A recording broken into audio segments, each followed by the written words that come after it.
Cabinet મંત્રીમંડળમાં કોણ હાજરી આપી શકે છે? માત્ર કેબિનેટ કક્ષાના મંત્રીઓ હાજરી આપી શકે છે કેન્દ્રીય મંત્રીમંડળમાં. વડાપ્રધાનની ફરજો બંધારણમાં કેટલામી કલમમાં દર્શાવી છે? કલમ 74માં વડાપ્રધાનની ફરજો.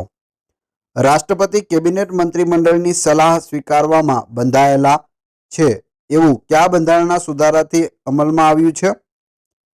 42મો બંધારણીય સુધારો. શું કહ્યું? તો રાષ્ટ્રપતિ છે તે કેબિનેટ મંત્રીમંડળની સલાહ સ્વીકારવા બંધાયેલા છે. જો એવું પૂછવામાં આવે આ વાક્ય સાચું છે ખોટું, તો કહેવાનું સાચું છે. કયો સુધારો? 42મો સુધારો, જેને મિની કોન્સ્ટિટ્યુશન તરીકે પણ ઓળખવામાં આવે છે. કોણ મંત્રીમંડળનું કદ નક્કી કરે છે? વડાપ્રધાન નક્કી કરે છે મંત્રીમંડળ કેવડું રહે છે તે, કેટલા મંત્રીઓ બનશે તે. કયો હોદ્દો ભારતીય બંધારણમાં દર્શાવાયો નથી? નાયબ વડાપ્રધાનનો હોદ્દો કે નાયબ મુખ્યમંત્રીનો હોદ્દો ભારતીય બંધારણમાં આપવામાં આવેલો નથી. સંસદ સભ્યનું નિવાસ સ્થાન ક્યાં હોય છે? દિલ્હીમાં હોય છે. ભારતમાં કેન્દ્રીય કર્મચારીઓના પગારની ભલામણો કોણ કરે છે? પગાર પંચ કરે છે. અત્યાર સુધીમાં કેટલા પગાર પંચ નિમાયા છે? 7 પગાર પંચ છે તે નિમવામાં આવેલા છે. અહીં જવાબ આવશે 7. આગળ જોઈએ. ભારતમાં ભારતીય વહીવટી સેવા અને ભારતીય પોલીસ સેવાની ભરતી કોણ કરે છે? કેન્દ્રીય જાહેર સેવા આયોગ કરે છે. પછી સંસદે પસાર કરેલ ખરડો રાષ્ટ્રપતિને મંજૂરી અર્થે મોકલવામાં આવે છે. રાષ્ટ્રપતિ પુનર્વિચારણા માટે તે ખરડો સંસદને પરત કરે છે. જો કોઈ પણ ફેરફાર વગર સંસદ રાષ્ટ્રપતિને તે ખરડો મંજૂરી અર્થે મોકલે તો રાષ્ટ્રપતિએ તે મંજૂર કરવો જ પડે છે. શું કીધું? એક ખરડો છે જે રાષ્ટ્રપતિને મંજૂરી માટે મોકલ્યો છે, પણ રાષ્ટ્રપતિ તેમાં પુનર્વિચારણા કરવા માટે તે ખરડો સંસદને પરત કરે છે. પણ સંસદ છે તેમાં કોઈ પણ પ્રકારનો ફેરફાર કર્યા વગર જેવો તેમણે પાછો મોકલેલો છે તેવો જ તે રાષ્ટ્રપતિને પાછો મોકલે તો તેને મંજૂર કરવો પડે? હા, કરવો પડે. રાષ્ટ્રપતિએ તે મંજૂર કરવો જ પડે. વડી અદાલતોમાં ન્યાયમૂર્તિની નિમણૂક રાષ્ટ્રપતિ કોની સાથે સલાહ મસલત કરીને કરે છે? જવાબ આવશે ભારતના સર્વોચ્ચ ન્યાયમૂર્તિ સંબંધિત વડી અદાલતના મુખ્ય ન્યાયમૂર્તિ અને રાજ્યપાલ સાથે સલાહ મસલત કરીને ન્યાયમૂર્તિની નિમણૂક કરવામાં આવે છે. ભારતમાં સંસદીય પ્રણાલીવાળી લોકશાહી છે એવું શાના પરથી કહી શકાય? મંત્રીમંડળ ધારાસભાને જવાબદાર છે તેના પરથી કહી શકાય. ભારતમાં કેવી લોકશાહી છે? તો સંસદીય પ્રણાલીવાળી લોકશાહી છે. સંસદ ક્યારે રાજ્ય યાદીના વિષયો પર નિયમો ઘડી શકે છે? જો રાજ્યસભા 2/3 બહુમતીથી ખરડો પસાર કરે છે ત્યારે. ભારતીય સિવિલ સેવાની નવી પરીક્ષા પદ્ધતિ કઈ સાલથી શરૂ થઈ છે? 1979થી શરૂ થઈ છે નવી પરીક્ષા પદ્ધતિ. ભારતમાં બંધારણમાં ઉપરાષ્ટ્રપતિ પદનો વિચાર કયા બંધારણમાંથી લીધેલો છે? USA એટલે કે યુનાઇટેડ સ્ટેટ ઓફ અમેરિકા, અમેરિકામાંથી લીધેલો છે ઉપરાષ્ટ્રપતિ પદનો વિચાર. કેન્દ્રીય જાહેર સેવા આયોગની સ્થાપના કઈ સાલમાં થઈ? 1926માં થઈ હતી કેન્દ્રીય જાહેર સેવા આયોગની સ્થાપના, એટલે કે UPSCની સ્થાપના. રાષ્ટ્રપતિ પર મહાભિયોગ ચલાવવાની પ્રક્રિયાની પદ્ધતિ કયા દેશના બંધારણમાંથી લીધેલ છે? USA, રાષ્ટ્રપતિ પર મહાભિયોગ. લોકસભામાં વાર્ષિક બજેટ કોણ રજૂ કરે છે? નાણામંત્રી રજૂ કરે છે વાર્ષિક બજેટ. કેન્દ્રીય જાહેર સેવા આયોગના અધ્યક્ષ અથવા સભ્યને કોણ દૂર કરી શકે છે? રાષ્ટ્રપતિ કરી શકે. સંયુક્ત રાષ્ટ્ર સંસ્થાનું ખતપત્ર ક્યારે તૈયાર થયું હતું? એપ્રિલ 1945માં. રાજ્યસભાનું સૌપ્રથમ ગઠન એટલે કે સ્થાપના કયા વર્ષમાં થઈ હતી? 1952માં થઈ હતી. કેન્દ્રીય જાહેર સેવા આયોગ વાર્ષિક અહેવાલ કોને રજૂ કરે છે? રાષ્ટ્રપતિને રજૂ કરે છે. લાલ બહાદુર શાસ્ત્રી વહીવટી અકાદમી ક્યાં આવેલી છે? મસૂરીમાં આવેલી છે. કેન્દ્રીય જાહેર સેવા આયોગના કાર્યો કોણ વધારી શકે છે? સંસદ વધારી શકે છે. Indian institute of public administration સંસ્થા ક્યાં આવેલી છે? દિલ્હી ખાતે આવેલી છે. IAS અધિકારીઓને તાલીમ ક્યાં આપવામાં આવે છે? લાલ બહાદુર શાસ્ત્રી વહીવટી અકાદમી મસૂરીમાં આપવામાં આવે છે IAS અધિકારીઓને તાલીમ. IAS નું પૂરું નામ શું થશે? Indian administrative service. IAS, IPS અને IFS હોય છે. આગળ જોઈએ. ભારતમાં સૌપ્રથમ સિવિલ સર્વિસ કમિશનની સ્થાપના કઈ સાલમાં થઈ? 1926માં.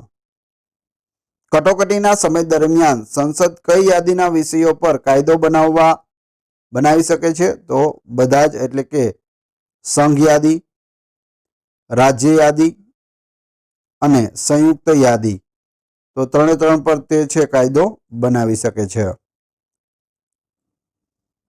રાજ્યસભાની એક બેઠકથી બીજી બેઠક વચ્ચેનો ગાળો કેટલા માસ કરતાં વધારે હોવો જોઈએ નહીં?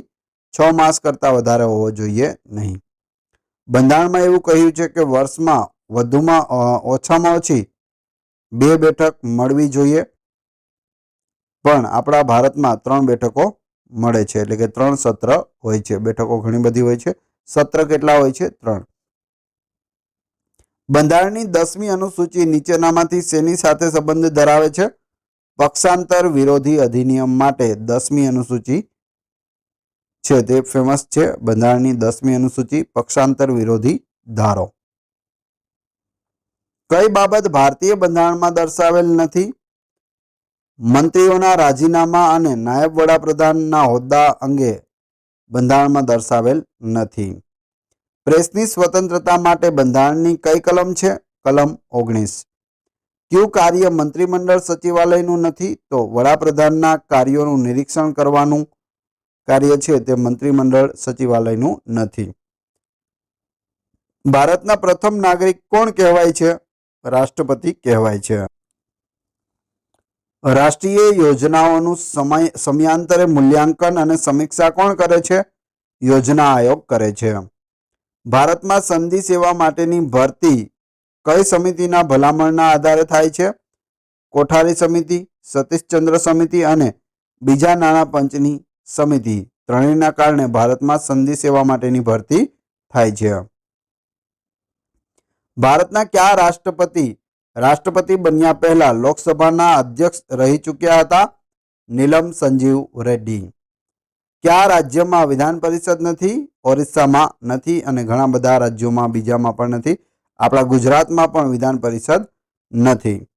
કયા દેશનું બંધારણ લેખિત નથી? તો બ્રિટનનું બંધારણ છે તે લેખિતમાં નથી.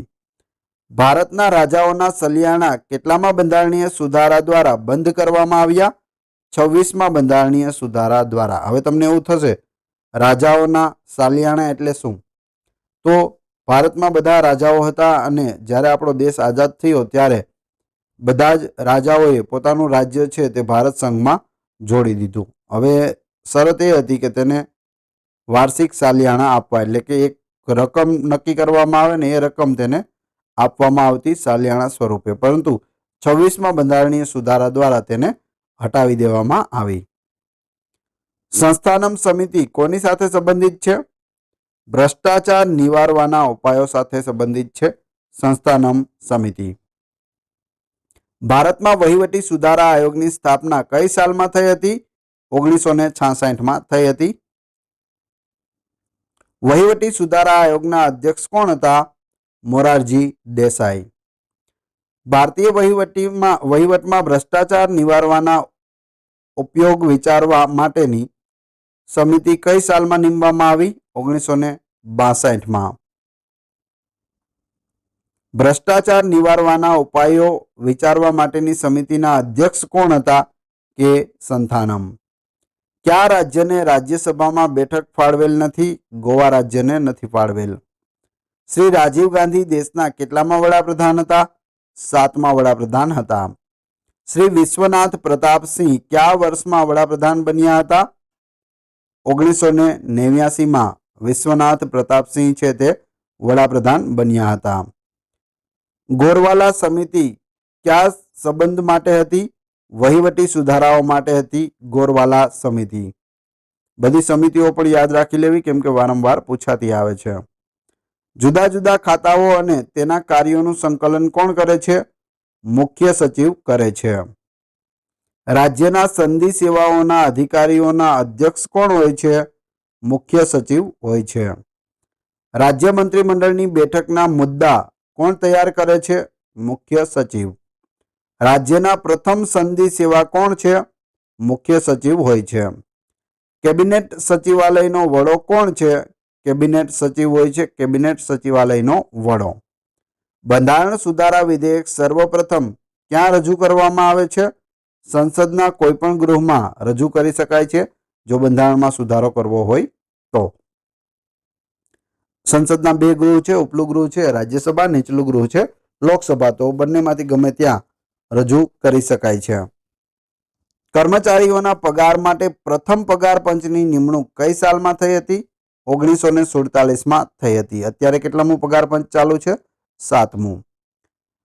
બંધારણની કઈ કલમમાં રાષ્ટ્રપતિને કેન્દ્રના કર્મચારીઓ માટે નિયમો બનાવવાનો અધિકાર આપ્યો છે? અનુચ્છેદ 309માં. કેન્દ્રીય કર્મચારીઓ માટે નિયમો બનાવવાનો અધિકાર કોને છે? રાષ્ટ્રપતિને. ભારતમાં એડમિનિસ્ટ્રેટિવ સ્ટાફ કોલેજ ક્યાં આવેલી છે? શિમલામાં આવેલી છે એડમિનિસ્ટ્રેટિવ સ્ટાફ કોલેજ. નાણાં ખરડાને રાષ્ટ્રપતિ પહેલી વાર જ મંજૂરી આપવી પડે છે. નાણાં ખરડો હોય તો એને પરત મોકલી શકતા નથી, એને મંજૂરી રાષ્ટ્રપતિએ આપવી જ પડે છે. કેમ કે નાણાં ખરડો પસાર કરતા પહેલા રાષ્ટ્રપતિની મંજૂરી લેવી ફરજિયાત હોય છે. એટલે મંજૂરી લીધેલી હોય છે પછી તે ખરડો રાષ્ટ્રપતિ પાસે જાય ત્યારે તેને સહી કરવી જ પડે છે. શ્રી એસ ચંદ્રશેખર કયા વર્ષમાં ભારતના વડાપ્રધાન બન્યા હતા? 1990માં ભારતના વડાપ્રધાન બન્યા હતા એસ ચંદ્રશેખર. સંસદ અને સરકારે કેટલા ખર્ચ પર નિયંત્રણ કોણ રાખે છે? Controller and auditor general of India CAG. સંસદ અને કેન્દ્ર સરકારે કરેલા ખર્ચ પર નિયંત્રણ CAG રાખે છે. કર્મચારીના વેતનમાં કાપ કે ઘટાડો કરવાની સત્તા કોને છે? રાષ્ટ્રપતિને છે. તાલુકા વહીવટી વડાને શું કહેવામાં આવે છે? મામલતદાર કહે છે તાલુકાના વહીવટી વડાને મામલતદાર. ગ્રામ પંચાયતના વહીવટી વડાને શું કહેવાય છે? તલાટી કમ મંત્રી કહેવાય છે, જેની પરીક્ષા ટૂંક સમયમાં આવવાની છે. કયા રાજકીય પક્ષનું ચૂંટણી પ્રતીક 1952 થી આજ સુધી બદલાયું નથી? ભારતીય સામ્યવાદી પાર્ટીનું ચૂંટણી પ્રતીક છે તે આજ સુધી બદલાયું નથી. ભારતમાં પંચાયતી રાજની શરૂઆત કઈ સાલમાં થઈ હતી? 1959માં થઈ હતી. ભારતમાં પંચાયતી રાજની શરૂઆત કોના હસ્તે થઈ હતી? જવાહરલાલ નહેરુના હસ્તે. સૌપ્રથમ પંચાયતી રાજની શરૂઆત કયા રાજ્યમાં થઈ? રાજસ્થાન રાજ્યમાં થઈ હતી. પંચાયતી રાજ કાઉન્સિલના અધ્યક્ષ કોણ હોય છે? પંચાયત મંત્રી હોય છે. સંયુક્ત રાષ્ટ્ર સંઘનું કાર્યાલય ક્યાં આવેલું છે? ન્યુયોર્કમાં આવેલું છે. રાજ્યસભાના કોઈપણ સભ્યશ્રી ગેરલાયકાત સંબંધી વિવાદનો નિર્ણય કોણ કરે છે? ચૂંટણી પંચની સલાહથી રાષ્ટ્રપતિ કરે છે. જો રાજ્યસભાનો કોઈ સભ્ય છે તે ગેરલાયક હોય તો એનો વિવાદ કોણ નિપટાવી શકે?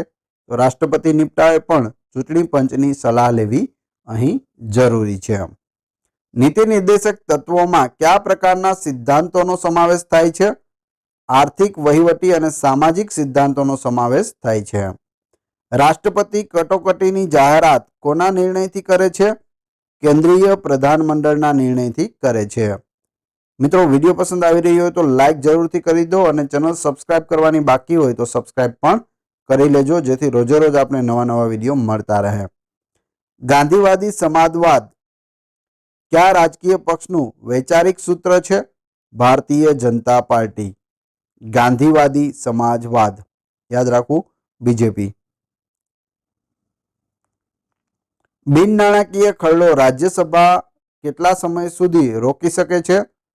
14 દિવસ સુધી રોકી શકે છે. કલમ 356 નીચે રાષ્ટ્રપતિ શાસન કોઈપણ રાજ્યમાં કેટલા સમય માટે લાદવામાં આવે છે? 6 માસ માટે લાદવામાં આવે છે. જો આમાંથી ઘણા બધા પ્રશ્નો બને છે. કોઈપણ રાજ્યમાં રાષ્ટ્રપતિ શાસન કોણ લાગુ કરી શકે? તો રાષ્ટ્રપતિ લાગુ કરી શકે. કયા અનુચ્છેદ મુજબ? તો 356 અનુચ્છેદ મુજબ. કેટલા સમય માટે? 6 માસ માટે લાદી શકે છે. રાજ્યના વિષયો પર સંસદ કેટલા વર્ષ માટે કાયદો બનાવી શકે છે?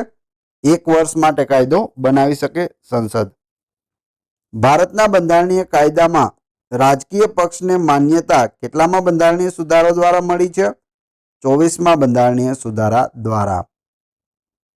સંસદ રાજ્યની યાદીના કોઈપણ વિષય પર કઈ પરિસ્થિતિમાં કાયદો બનાવી શકે છે?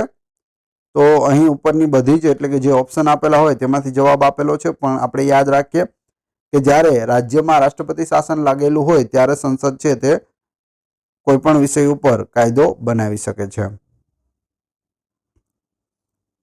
બંધારણ સુધારા વિધેયકને માટે રાષ્ટ્રપતિની મંજૂરી લેવી પડે છે. હા, લેવી પડે છે. બંધારણમાં સુધારાનું વિધેયક હોય તો તેમાં મંજૂરી લેવી જરૂરી છે.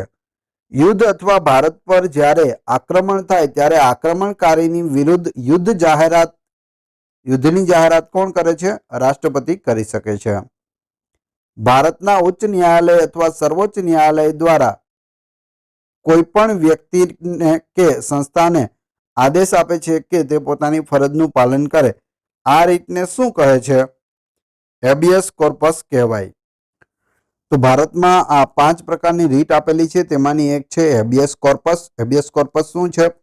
તો ઉચ્ચ ન્યાયાલય પણ આપી શકે અને સર્વોચ્ચ ન્યાયાલય પણ આપી શકે, એટલે કે હાઈકોર્ટ પણ આપી શકે અને સુપ્રીમ કોર્ટ પણ આપી શકે. કોઈ પણ વ્યક્તિ કે સંસ્થાને શું આદેશ આપે છે? તો કે પોતાની ફરજનું પાલન કરે. આને કહેવાય હેબિયસ કોર્પસ. ભારતના બંધારણમાં શાસનની સંસદીય પ્રણાલી અપનાવાય છે, જેમાં મંત્રીમંડળ સામૂહિક રીતે લોકસભાને જવાબદાર હોય છે. સંસદનું સત્ર કોણ બોલાવે છે? રાષ્ટ્રપતિ બોલાવે છે સંસદનું સત્ર. ભારતમાં 1950માં યોજના પંચનું નિર્માણ કઈ રીતે થયું હતું? રાષ્ટ્રપતિના વટહુકમ દ્વારા થયું હતું 1950માં યોજના પંચનું નિર્માણ. દિલ્હી વિધાનસભામાં વિધાનસભાની કેટલી બેઠકો છે? 70 બેઠકો છે. જ્યારે એક કરતાં વધારે રાજ્યોમાં વિધાનસભાઓ બરખાસ્ત થઈ હોય ત્યારે રાષ્ટ્રપતિની ચૂંટણી થાય છે? હા, થાય છે. રાષ્ટ્રપતિએ જાહેર કરેલી કટોકટી સંસદે કેટલા સમય સુધીમાં મંજૂર કરવી જોઈએ? તો 1 મહિનાની અંદર મંજૂર કરવી પડે છે. રાષ્ટ્રપતિએ જે કટોકટી જાહેર કરી છે તે સંસદે 1 મહિનાની અંદર મંજૂર કરવી પડે છે. ભારતના બંધારણે શેમાંથી સૌથી વધારે બંધારણની વ્યવસ્થાઓ ઘડી છે? તો ભારત સરકાર અધિનિયમ 1935માંથી વધારે પડતો ભાગ છે તે લેવામાં આવેલો છે. બંધારણની કલમ 326 શું સૂચવે છે? વયસ્ક મતાધિકાર માટે સૂચના આપે છે. કલમ 326. જો કોઈ નાગરિકની સાથે ધર્મના આધારથી પક્ષપાત કે અન્યાય થાય તો તે કઈ કલમ નીચે લડી શકે છે? કલમ 15 નીચે. મૂળભૂત અધિકારો કોના માટે બંધન કરતા છે? બધી જગ્યાએ રાજ્યો અને સંઘ સરકારો માટે મૂળભૂત અધિકારો છે તે બંધન કરતા છે. રાજ્ય નીતિ નિર્દેશક તત્વો પ્રમાણે કામ કરે છે. આ સિદ્ધાંતોમાં લોકમતનું સમર્થન છે અને તેમાં નૈતિકતા રહેલી છે. સંયુક્ત રાષ્ટ્ર સંઘની સલામતી સમિતિના સભ્યોની કુલ સંખ્યા કેટલી હોય છે? 15 હોય છે. સલામતી સમિતિ 15 સભ્યો યાદ રાખવા. ઐતિહાસિક સ્મારકોનું જતન અને રક્ષણ કરવું બંધારણમાં આની જોગવાઈ શામાં છે? રાજ્ય નીતિના નિર્દેશક તત્વોમાં રહેલી છે. સર્વોચ્ચ ન્યાયાલયનું કાયમી સ્થળ દિલ્હીમાં છે, છતાં પણ તેની બેઠક ધારે તો કયા સ્થળે બોલાવી શકાય? તો રાષ્ટ્રપતિ સાથે વાતચીત કરીને મુખ્ય ન્યાયાધીશ કોઈ પણ સ્થાન પર બેઠક બોલાવી શકે છે. એવું પૂછવામાં આવે કે ભાઈ સર્વોચ્ચ ન્યાયાલયનું મુખ્ય મથક તો દિલ્હીમાં છે, પણ જો તેને ગુજરાતમાં બેઠક કરવી હોય તો તે કરી શકે? હા, તે કરી શકે. રાષ્ટ્રપતિની મંજૂરી લઈને કરી શકે છે. સમાન સિવિલ કોડ અંગે કેટલામી કલમ છે? કલમ 44 સમાન સિવિલ કોડ. કઈ લોકસભાની બેઠક 1 વર્ષ માટે વધારવામાં આવી હતી? 5મી લોકસભાની બેઠક 1 વર્ષ માટે વધારાઈ હતી. કોઈપણ વિધાનસભા બરખાસ્ત થયા પછી તેની ચૂંટણીનો નિર્ણય કોણ કરે છે? ચૂંટણી પંચ કરે છે. બંધારણમાં 36માં, 53માં, 55માં, 56માં સુધારા શેને લગતા છે? ગોવા, અરુણાચલ પ્રદેશ, મિઝોરમ તથા સિક્કિમને રાજ્યનો દરજ્જો પ્રાપ્ત થયો 36માં, 53માં, 55માં અને 56માં સુધારા દ્વારા. ભારતમાં મતદારની ઉંમર 21 વર્ષમાંથી 18 વર્ષ કરી હતી ત્યારે વડાપ્રધાન પદે કોણ હતું? રાજીવ ગાંધી હતા. 21 વર્ષમાંથી 18 વર્ષ કરવામાં આવી મતદાનની ઉંમર. અત્યારે પણ મતદાન કરવાની ઉંમર કેટલી છે? 18 વર્ષ. મૂળભૂત ફરજો કેટલામાં બંધારણ સુધારા દ્વારા બંધારણમાં ઉમેરવામાં આવી હતી? 42મો બંધારણીય સુધારો. 24મો બંધારણીય સુધારો કયા કેસ સાથે સંબંધિત છે? ગોકલનાથ કેસ સાથે. કેટલામાં બંધારણીય સુધારા દ્વારા લોકસભાની મુદત 6 વર્ષમાંથી 5 વર્ષ કરવામાં આવી? 44મો બંધારણીય સુધારો. લોકસભાની મુદત 6 વર્ષમાંથી 5 વર્ષ કરવામાં આવી. આપણું રાષ્ટ્રીય ચિહ્ન કયા રાજાના સ્તંભમાંથી લેવાયેલ છે? સમ્રાટ અશોકના સ્તંભમાંથી લીધેલું છે આપણું રાષ્ટ્રીય ચિહ્ન 4 સિંહોની મુદ્રાવાળું. આપણું રાષ્ટ્રીય ચિહ્ન કઈ તારીખે સ્વીકારાયું? તો તારીખ હતી 26મી જાન્યુઆરી 1950, જ્યારે આપણા દેશનું બંધારણ અમલમાં આવ્યું ત્યારે. કઈ કલમ નીચે આંતરરાજ્ય પરિષદ સ્થાપી શકાય છે? કલમ 263 મુજબ આંતરરાજ્ય પરિષદની સ્થાપના થઈ શકે. ઇન્ટરનેશનલ લેબર ઓર્ગેનાઇઝેશનનું વડું મથક ક્યાં આવેલું છે? જીનીવામાં આવેલું છે ઇન્ટરનેશનલ લેબર ઓર્ગેનાઇઝેશનનું વડું મથક. કયું કાર્ય ઝોનલ કાઉન્સિલનું છે? આર્થિક અને સામાજિક આયોજન, સરહદી ઝઘડાઓ અને આંતરરાજ્ય વાહન વ્યવહાર એ બધું કાર્ય કોનું છે? ઝોનલ કાઉન્સિલનું છે. આંતરરાષ્ટ્રીય વિકાસ સંઘ એટલે કે ઈડાની સ્થાપના કયા વર્ષમાં થઈ? 1960માં થઈ. નોર્થ ઝોનમાં કયા રાજ્યનો સમૂહ આવે છે? જમ્મુ કાશ્મીર, પંજાબ, હરિયાણા, રાજસ્થાન, દિલ્હી અને હિમાચલ પ્રદેશનો સમાવેશ થાય છે નોર્થ ઝોનમાં. રાજ્યમંત્રી પરિષદના સભ્યોના વેતન અને ભથ્થા શેના પર આધારિત છે? રાજ્યની સંચિત નિધિ પર આધારિત હોય છે. કોન્સોલિડેટેડ ફંડની જોગવાઈ કોણ કરે છે? બંધારણ કરે છે. એટર્ની જનરલ ઓફ ઇન્ડિયાને કયો અધિકાર પ્રાપ્ત થયો છે? બંને ગૃહને સંબોધવાનો અધિકાર મળે છે એટર્ની જનરલ ઓફ ઇન્ડિયાને. યુનેસ્કોનું વડું મથક ક્યાં આવેલું છે? પેરિસમાં આવેલું છે. પેરિસ ક્યાં આવેલું છે? ફ્રાન્સ દેશની રાજધાની છે પેરિસ, ને એફિલ ટાવર પણ પેરિસમાં આવેલો છે. કઈ લાયકાત એટર્ની જનરલ બનવા માટે જરૂરી છે? સુપ્રીમ કોર્ટના ન્યાયમૂર્તિ જેટલી લાયકાત હોવી જોઈએ તો એટર્ની જનરલ ઓફ ઇન્ડિયા બની શકાય છે. વસ્તી ગણતરીનો વિષય એ કોની યાદીમાં છે? કેન્દ્રની યાદીમાં છે. જંગલ ખાતાનો વિષય એ કોની યાદીમાં છે? સંયુક્ત યાદીમાં છે. હાઈકોર્ટમાં ન્યાયમૂર્તિઓની સંખ્યા કોણ નક્કી કરે છે? રાષ્ટ્રપતિ નક્કી કરે છે. કયા નિદર્શક તત્વમાં મહાત્મા ગાંધીનો વિચાર છે? ગ્રામ પંચાયત. કલમ 40, બંધારણની કલમ 40. 2 અથવા 2 થી વધારે રાજ્યો અને કેન્દ્રશાસિત પ્રદેશો વચ્ચે એક જ હાઈકોર્ટ કોણ સ્થાપી શકે છે? તો સંસદના કાયદા દ્વારા સ્થાપી શકાય છે. અને ઘણી બધી હાઈકોર્ટ છે તેમાં રાજ્યો અને કેન્દ્રશાસિત પ્રદેશોનો પણ સમાવેશ થતો હોય છે. હાઈકોર્ટના ન્યાયાધીશ નિવૃત્તિ બાદ પ્રેક્ટિસ ક્યાં કરી શકે છે? પોતે જે હાઈકોર્ટમાં ન્યાયાધીશ તરીકેની સેવા આપી હોય તે સિવાયના સુપ્રીમ કોર્ટ અને અન્ય હાઈકોર્ટમાં તે સેવા આપી શકે છે. ક્યાં ન આપી શકે? તો પોતે જે હાઈકોર્ટમાં સેવા આપી હોય ત્યાં કરી શકતા નથી, તે સિવાય ગમે ત્યાં કરી શકે છે. કોઈ પણ રાજ્યમાં રાષ્ટ્રપતિ શાસન હોય તેનો અર્થ એ થાય કે રાજ્યમાં શાસન રાજ્યના રાજ્યપાલ ચલાવે છે. કોણ ચલાવે છે? રાજ્યપાલ. જો અહીં રાષ્ટ્રપતિ શાસન છે પણ શાસન ખરેખર કરતા કોણ હોય છે? રાજ્યપાલ. તો એ પણ તમારે યાદ રાખવું. આ રીતે પ્રશ્ન પૂછાય તો ભૂલ ખાવાની નથી, તમને આવડવું જોઈએ. વિધાનસભાની કાર્યવાહીમાં ભાગ લેવાનો કોને અધિકાર છે?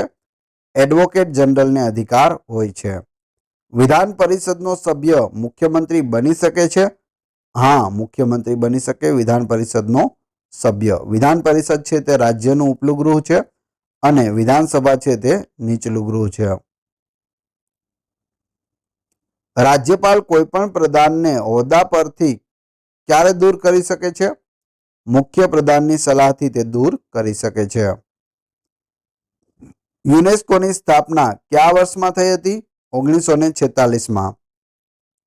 કયું ફંડ રાજ્યપાલને આધીન છે? રાજ્યનું કન્ટીજન્સી ફંડ.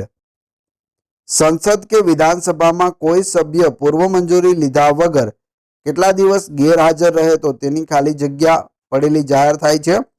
60 દિવસ ગેરહાજર રહે તો તેને ગેરલાયક ઠેરવવામાં આવે છે. જાહેર હિસાબ સમિતિની મુદ્દત કેટલા સમયની હોય છે? 1 વર્ષની હોય છે. આગળ જોઈએ. કઈ બાબત પર લોકસભા અને રાજ્યસભાને સરખી સત્તા છે? રાષ્ટ્રપતિ પર મહાભિયોગ, ઉપરાષ્ટ્રપતિની ચૂંટણી અને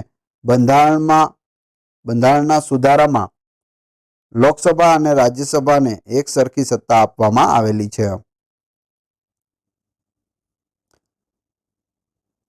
કઈ કઈ બાબતોમાં? એક તો રાષ્ટ્રપતિ પર મહાભિયોગ કરવો હોય તેમાં, ઉપરાષ્ટ્રપતિની ચૂંટણી હોય તેમાં અને બંધારણમાં કોઈ પણ સુધારો થતો હોય તેમાં લોકસભા અને રાજ્યસભા બંનેને સરખી સત્તાઓ મળેલી છે.